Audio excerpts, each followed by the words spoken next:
Copic coloring, stamping, all of you friends out there. I am going to be coloring up another image from Rubbernecker Stamps, and you are either tuning into this video on the Rubbernecker YouTube channel or Copic in the Craft Room channel on YouTube. So welcome to either group of you. This stamp is Murray with catch, and it's this fun older gentleman with his very small catch. He looks a bit disappointed. I think that's kind of the point. This is a nice thick red rubber stamp, so you get some beautiful kind of crisp, clean stamping on that. I have not selected any colors yet, but I do want to make him look a little bit older, and so I'm going to kind of gray down some of his skin tones a little bit by doing some under painting or under washing with color. So I'm actually going to use a BV20 to start on his skin. And I'm going to go into those areas where I think he's going to be pushed back. So it's going to be areas that would normally be the darkest on his face. So into some of those deeper wrinkles. And then kind of under his lip there. And then a little bit on the neck, up to the sides, kind of that crinkle on the top of his nose, very under side of those hands. And I'm going to start with that. I'm going to do him kind of a mid-range skin tone. I'm not going to go for super dark. So I'm going to base this in an E50. So I've underpainted, and really within my first coat, I'm going to go over the entire area. So it's going to soften those edges, and because it's that BV20, we might see that turn a little bit blue. Oftentimes with skin, I will actually base the lips in that same skin tone. I try to avoid the eyebrows only if I know I'm going to go lighter with the hair tone. And in this case, I might be, since he is an older gentleman. So I'm going to leave the eyebrows open for now. And I'm going to apologize. I'm going to probably slip outside the lines a few times. My eyes are not being very user-friendly today. So E11 is going to be next. Now we want to think about kind of the shape of Murray's face, go into those wrinkles a little bit more, come kind of up and around, creating that little bit spherical dome at the top of his head, into those wrinkles, under the lip, under the nose. So a lot of his face is going to get hit with this mid-tone. The areas that I have not are the top of the ear. I haven't gone under his eyeglasses yet. So I'm keeping my skin tones kind of close by. There's a lot to think about here because it's such a small image. So I'm not thinking too hard on the eyeglasses yet. Kind of saving that. Bottom edges of the fingers into the center of the hand.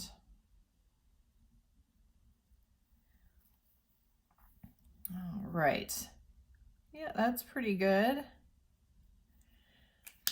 So he's got some highlight areas on his cheek, on the top of his head, top edges of those hands. I've left his lip that lighter color. Let's see, I'm going to use an E13 to finish him off. This is going to be the darkest color, and this again is going right into those darkest areas. So it's going to be some of those spots where I hit the BV initially. Into the ear, right on the outer edge of those cheeks, and into those deep kind of creases on his face, little wrinkles. It's got quite the pout going because of this fish. right up under the neck. And then I'm not going to do all the fingers, but I'm going to come right up underneath them and that bottom edge on his hand.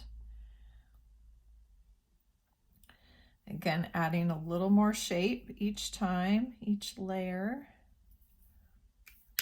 All right, so hitting reverse, going back to E11. Going to soften the edge of that E13 and pull it. I might end up pulling it out a little bit further onto those highlight areas in some spots just to get it nice and smooth if I need to. This is obviously a pretty small area to be working in.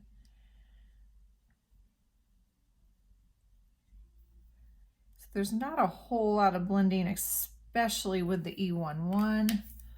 Stepping all the way back to the E50. And this is where I'm going to circle into some of those highlight areas. And I might need to darken those up even a little bit, but let's soften first. And we'll pull that mid-tone a little bit further, I think. The hands might be okay because there's so little left, but I'm looking at kind of the cheek and the top of the head, and I think we need to pull that E11 maybe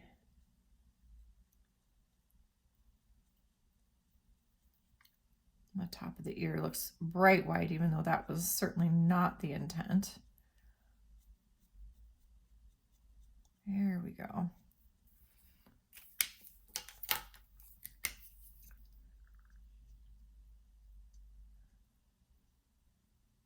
That eyebrow got covered. Obviously it did. We'll have to lighten that back up if we need to.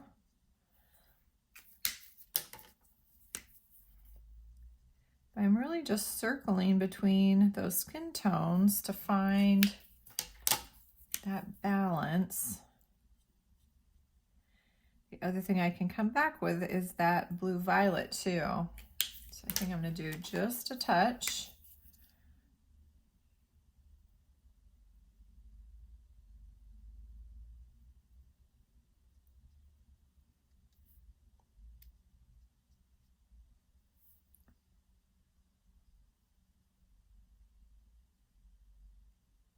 Kind of into those deepest spots.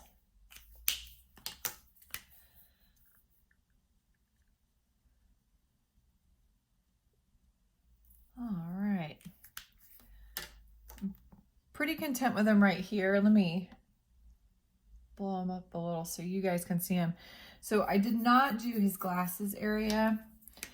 Behind there, we're going to do the E50.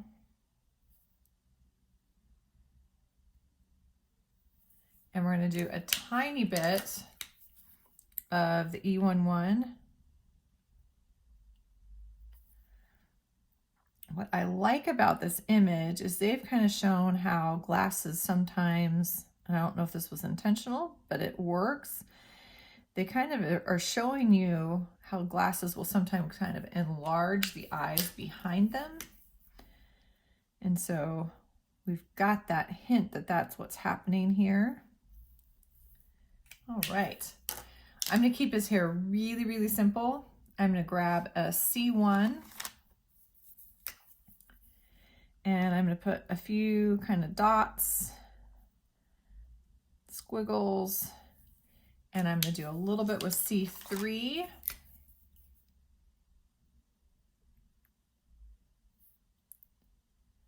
And I'm going to use the C3 as little eyebrows. I think it's just dark enough that it'll work on both of those. Yep. And I'm going to come in on his lower lip. E93.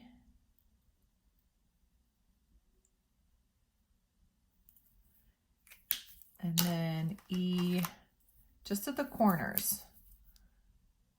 E04.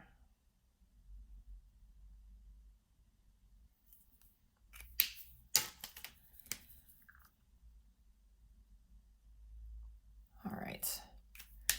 You don't want him to look like he's got lipstick on, but even on a man that has a pinkish tone to it. So I think that suits a little bit better. So then we've got all of his clothes. So we get to kind of decide what he is wearing today. I think our gentleman has gone with some kind of drab colors for his fishing day, Mr. Murray. So I'm going to do some earth tones and kind of arrange here. I think let's do kind of a green fishing vest. I'm going to base it in E8-1.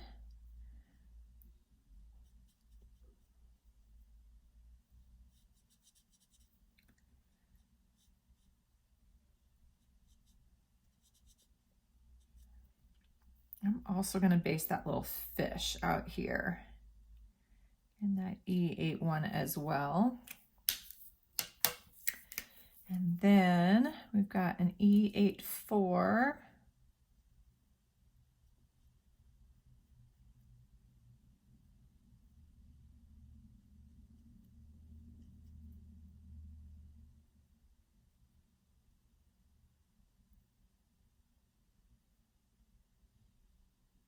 Going underneath the pockets, underneath the flaps.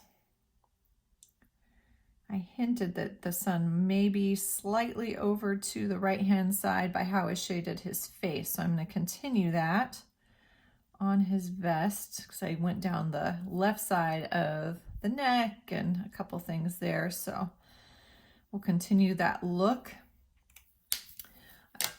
I would encourage people to not get overwhelmed with the lighting thing. And really, it's more about keeping it consistent throughout your image. So don't get so focused on there's an exact spot in order for it to work. It's more about consistency and creating shape. So understanding how to make something look round versus flat is more what you're going for, which is what is more important. That was an E8-7. So we've got this little series, E8-1, E8-4, E8-7. The fish over there only got the E8-4. I was thinking I might add a little bit of a fun color on him. So smoothing this out first, going back to my E8-4 and then E8-1. A lot of Murray if you wanted to do the reverse and go dark to light because there's such small detail areas. That would be an awesome idea. And in fact, I am doing another stamp from Rubbernecker in a couple weeks, another older person who is cooking, and maybe I'll make a point of doing her all dark to light instead and doing all of my Copic coloring in kind of the opposite order that I usually do, but a lot of people out there tend to work in. All right, vest, check. I think I'm gonna do his shirt like a chambray shirt, and so I'm grabbing a B9-1. So the 9-1s in the blue universe are kind of this nice washed down. Oops, I missed something on the vest. I just realized the vest has a collar. But the B9s are kind of this very desaturated, which means it has gray added into it. So it's this nice desaturated color.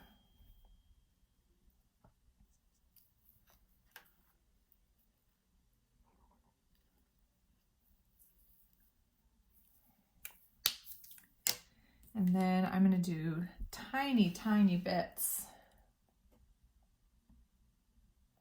of a little B9-3 or B9-5, sorry, B9-5, just in some key points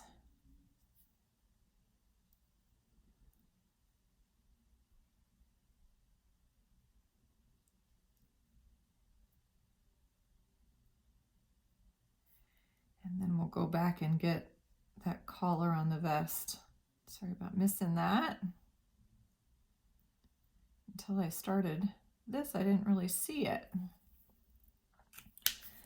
All right, so I want to smooth that out, but what I really want to do,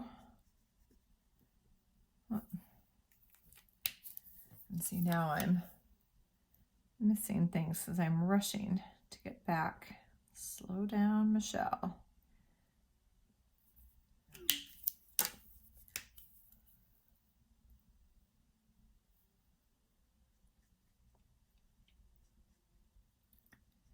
I'm going to soften that. And then in order for this to look a little more like washed chambray, which that's kind of the beauty of a chambray, is it's kind of worn and soft looking and feeling. I'm going to use a little bit of colorless blender.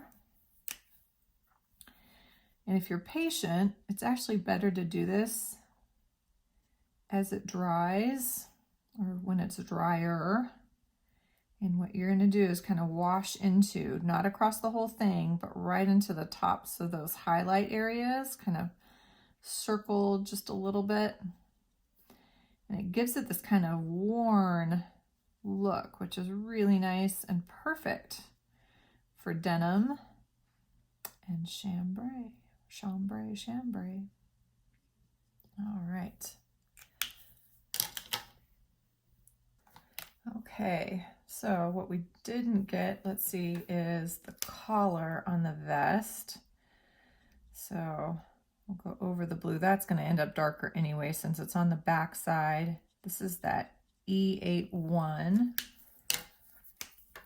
I'm going to do E84 to fill in that back side and the underside going behind his neck.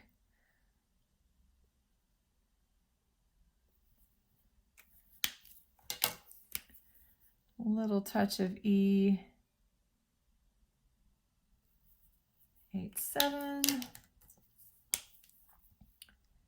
Come back the E81. All right. So working our way down, still continuing on. I think let's do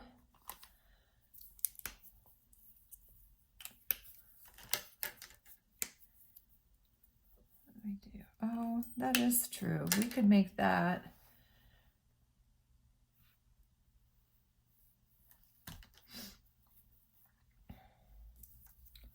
We can make these kind of waders. So we could go with like a darker kind of gray or deeper green. Let's do a green. All right. But we've got the fishing pole, so I'm going to do an E31 really quick and an E35. A lot of times it has kind of almost a cork taper appearance, so we're going to go with kind of those colors.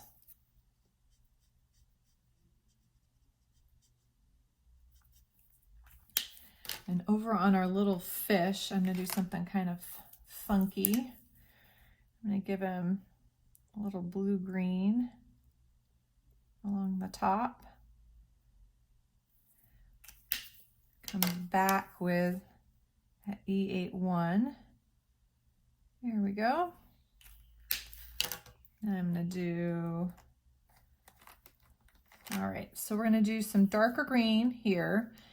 And we need something darker here. I'm thinking even just a darker gray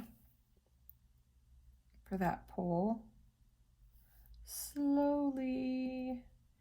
Remember, if the pressure control is an issue and you feel like your line gets too thick and bumps out, try using, excuse me, try using the broad nib, that chisel nib. And a lot of times people find they have more control with that because it's stiff and you can get up on one of those little corners.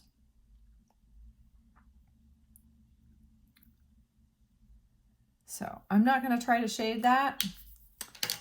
No, but I need to find Ooh, even maybe, what about, this might be kind of cool. You're like, we have no idea what you're looking at, Michelle. We don't know what's kind of cool. Give us a little more of a hint. I'm thinking a blue-green combo for the waders. And it's going to look kind of like what I'm putting on his. And see, this is the one part I'm going to add just a tiny bit. Shading. So that is a BG 93 and a BG 96. Let's go ahead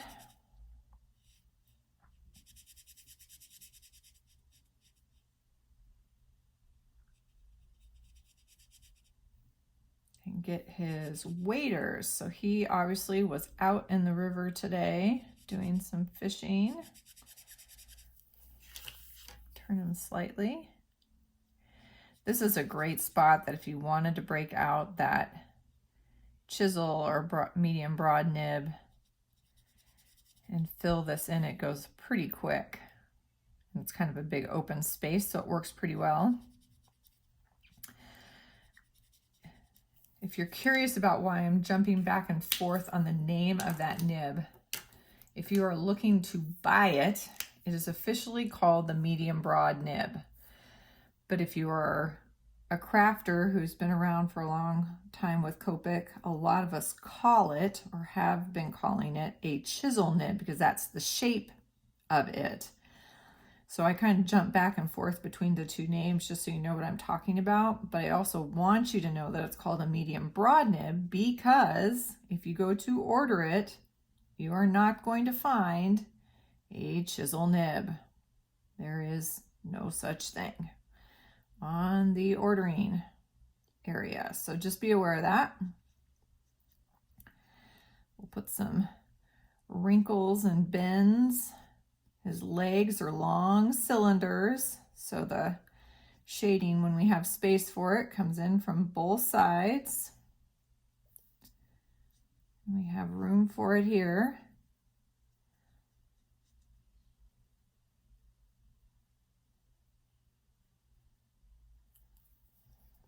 And then I am going to re-accentuate some of that, especially on his left leg, where it comes out from behind the right. This is BG 99.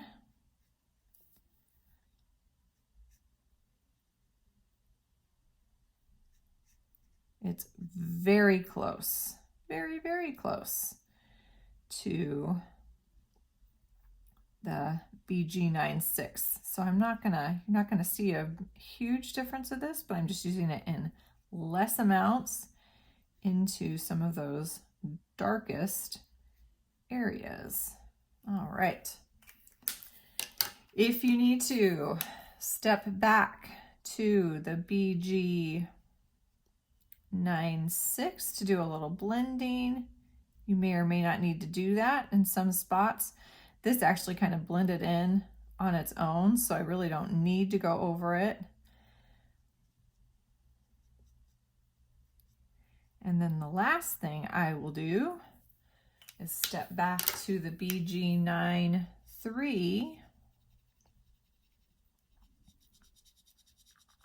Now, remember with Copic, if I come back in with another layer of my lightest color, the whole thing gets darker.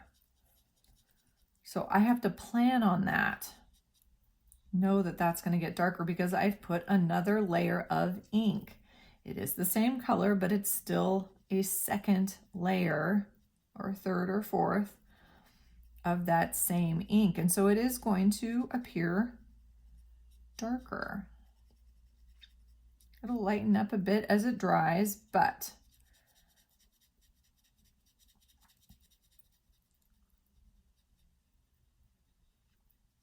all right.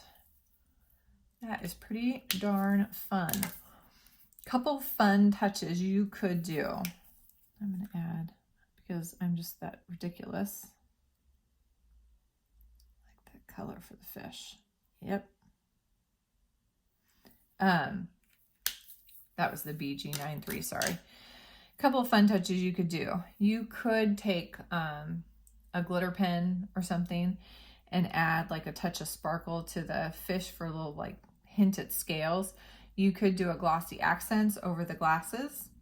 I did want to share too, because I haven't been doing full cards. I don't have my die cut machine with me this summer, but this particular stamp, get him centered, sorry about that. This particular stamp comes with a matching, or can come, you can also order the matching die cut. So if you're a person who likes having the matching set of die cut plus stamp, this is an option in Murray with Catch. Thank you so much for joining me as always today. In particular right now, if you are curious about live classes, please stop by my blog. If you have not already, please sign up for my newsletter. The people that are signed up for that are going to know as things change first. At this time, I still have some live classes scheduled for the fall, but we are taking them one by one. And if I lose too many of them, I will probably be switching to an online format. If you're interested in that, you need to sign up for that email so that you can be kind of in on the know. Otherwise, I will have stuff posted at my blog and at Copic in the Craft Room on Facebook as well. Thanks so much for stopping by, no matter where you are catching this video, at Rubbernecker or at Copic in the Craft Room. It has been my pleasure. Have a happy, healthy, colorful day.